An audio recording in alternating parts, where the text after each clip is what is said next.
The people of IRC and elsewhere, this is Undefeatable Twilight. Back once again on Wednesday evening to do another chapter of this story.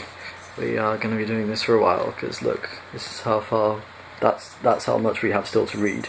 That's how much we've read so far. So yeah, there's lots more still to do, so let's go with this. Chapter, move the card out of the way, 34, here we go. The air car rocketed them at speeds in excess of R-17 through the steel tunnels that led out onto the appalling surface of the planet, which was now in the grip of yet another drear morning twilight. Ghastly grey light congealed on the land. R is a velocity measure, defined as a reasonable speed of travel that is consistent with health, mental well-being, and not being more than, say, 5 minutes late.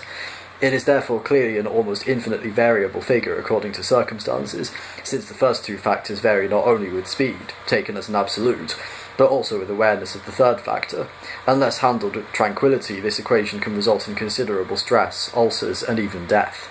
R-17 is not a fixed velocity, but it is clearly far too fast. The aircar flung itself through the air at R-17 and above, deposited them next to the heart of gold, which stood starkly on the frozen ground like a bleached bone, and then precipitately hurled itself back in the direction whence they had come, presumably on important business of its own. Shivering, the four of them stood and looked at the ship. Beside it stood another one.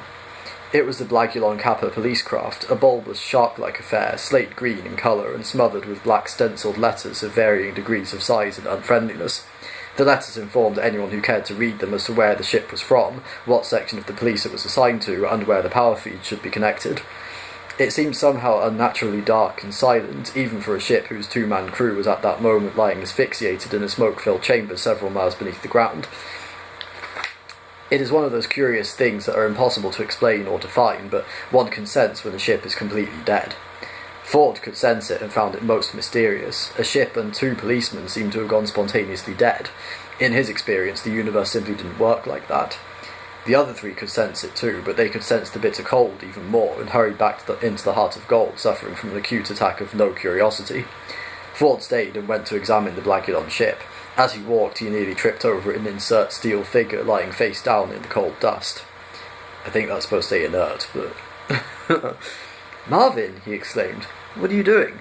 "Don't feel you have to take any notice of me, please," came a muffled drone. "But how are you, Metal Man?" said Ford, very depressed. "What's up?" "I don't know," said Marvin. "I've never been there." "Why," said Ford, squatting down beside him and shivering, "are you lying face down in the dust?" "It's a very effective way of being wretched," said Marvin. "Don't pretend you want to talk to me. I know you hate me." "No, I don't."